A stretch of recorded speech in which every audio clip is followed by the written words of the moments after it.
Halo, selamat datang kembali di channel YouTube Duit Kresuan. Apa kabarnya teman-teman semua? Semoga kita selalu dalam keadaan sehat, bahagia, dan sejahtera. Dan juga tidak lupa agar kita dimudahkan dalam berbagai urusan yang saat ini sedang kita kerjakan. Di video kali ini, di dalam kesempatan kali ini, saya akan membahas tentang pajak. Seperti yang kita ketahui, pajak merupakan salah satu sumber utama pendapatan negara. Kalau kita bicara tentang target pajak yang ada di Indonesia, target pajak itu memang mengalami kenaikan dari tahun ke tahun. Kita ambil contoh nyata dalam 3 tahun ke belakang. Pada tahun 2023, realisasi penerimaan pajak di Indonesia itu menyentuh angka 1.867 triliun rupiah. Sementara itu, target pajak pada tahun 2024 ini mencapai angka 1.988,9 triliun rupiah. Sedangkan target pajak tahun 2025 mendatang itu mencapai 2.189,3 triliun rupiah. Nah, dengan target pajak yang semakin naik, semakin meningkat, pemerintah tentu melakukan berbagai cara untuk mewujudkan atau untuk merealisasikan penerimaan pajak itu. Salah satunya adalah dengan menaikkan PPN. Seperti yang kita ketahui, pemerintah sudah memutuskan bahwa PPN naik dari 11% menjadi 12% pada tahun 2025 nanti.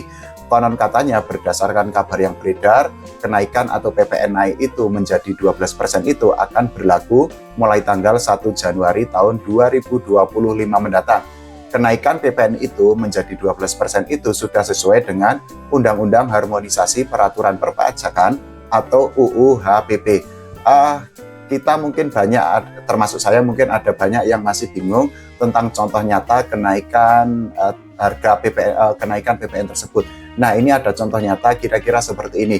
Kalau kita membeli rumah harganya 700 juta dengan PPN itu sebesar 11%, maka pajaknya itu adalah sebesar 77 juta rupiah.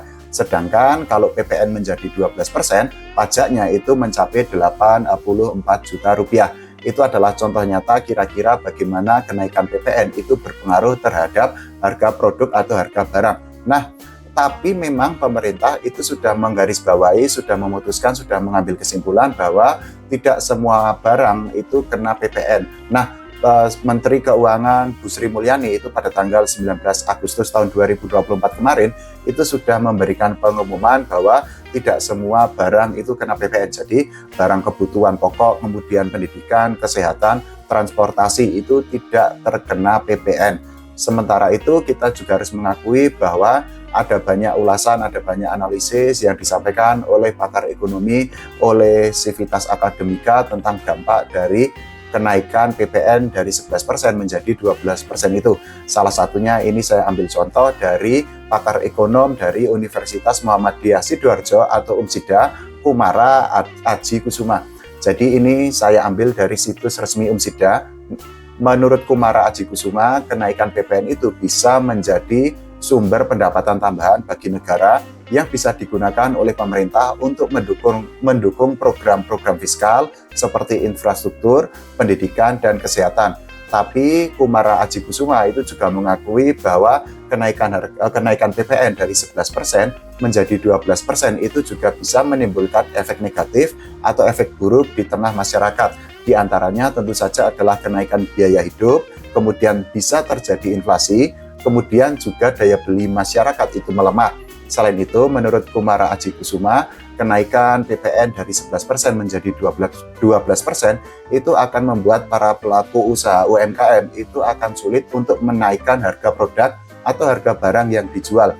Selain itu, juga kenaikan PPN itu menurut Kumara Aji Kusuma itu akan sangat berdampak terhadap masyarakat kelas menengah ke bawah. Karena apa? Mereka itu akan semakin terbebani. Selain dari Kumara Aji Kusuma, juga ada analisis yang disampaikan oleh Direktur Eksekutif Indef, yaitu Esther Sri Astuti. Jadi, menurut Esther Sri Astuti pada bulan September kemarin, tahun 2024 kemarin, itu dirinya itu menyatakan bahwa kenaikan PPN itu bisa menimbulkan konstruksi ekonomi. Selain itu, Esther Sri Astuti itu juga menyebut bahwa pertumbuhan ekonomi itu bisa terkontraksi hingga 0,11% jika PPN naik dari 11% menjadi 12% pada tahun 2025 mendatang. Selain itu juga menurut Esther Sri Astuti, tingkat konsumsi masyarakat itu bisa turun 3,32%. Selain itu ada dampak lain, ada dampak buruk lainnya yang akan terjadi atau terancam terjadi jika PPN itu naik dari 11% menjadi 12%. Menurut Esther Sri Astuti itu adalah upah real itu akan turun 5,86%. Nah, selain tentang PPN yang naik tadi yang bisa dibebankan ke produk, juga pemerintah itu pada tahun 2025 nanti itu juga akan menaikkan PPN untuk masyarakat yang sedang membangun rumah. Jadi PPN untuk membangun rumah sendiri atau tanpa kontraktor itu akan naik dari 2,2% menjadi 2,4% pada tahun 2025 nanti. Nah, membangun rumah itu mencakup perluasan untuk bangunan lama yang ditempati.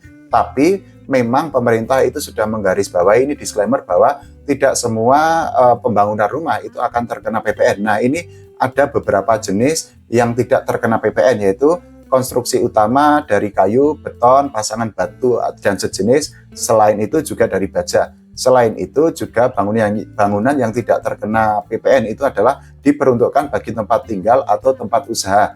Selain itu juga luas bangunan itu yang dibangun itu minimal 200 meter persegi. Nah, untuk masyarakat yang membangun rumah di bawah luasnya itu di bawah 200 meter persegi itu tidak terkena PPN yang sebesar 2,4% pada tahun 2025 nanti. Nah, bagaimana menurut teman-teman tentang kenaikan PPN yang dari 11% menjadi 12%? Kita mengetahui bahwa saat ini banyak yang menganggap ekonomi Indonesia itu sedang tidak baik-baik saja. Dunia perdagangan juga banyak yang menyebut sedang tidak dalam kondisi terbaik. Nah, pemerintah ternyata menaikkan PPN dari 12% dari 11% ke 12%. Nah, tadi sudah saya sampaikan ulasan atau analisis dari pakar ekonomi dan juga dari Civitas Akademika tentang dampak positif dari kenaikan PPN dari 11% menjadi 12% dan juga dampak negatif apabila PPN itu dinaikkan oleh pemerintah dari 11% menjadi 12% pada tahun 2025 mendatang. Bagaimana menurut teman-teman? Silahkan tulis di kolom komentar. Kita berdoa semoga kita selalu dalam keadaan sehat, bahagia, dan sejahtera. Dan juga tidak lupa agar kita dimudahkan dalam berbagai kondisi atau aktivitas yang sedang kita kerjakan. Dan juga ini tidak lupa agar kondisi perekonomian Indonesia, agar ekonomi Indonesia itu terus stabil, bahkan terus membaik ke depannya. Terima kasih, sampai jumpa.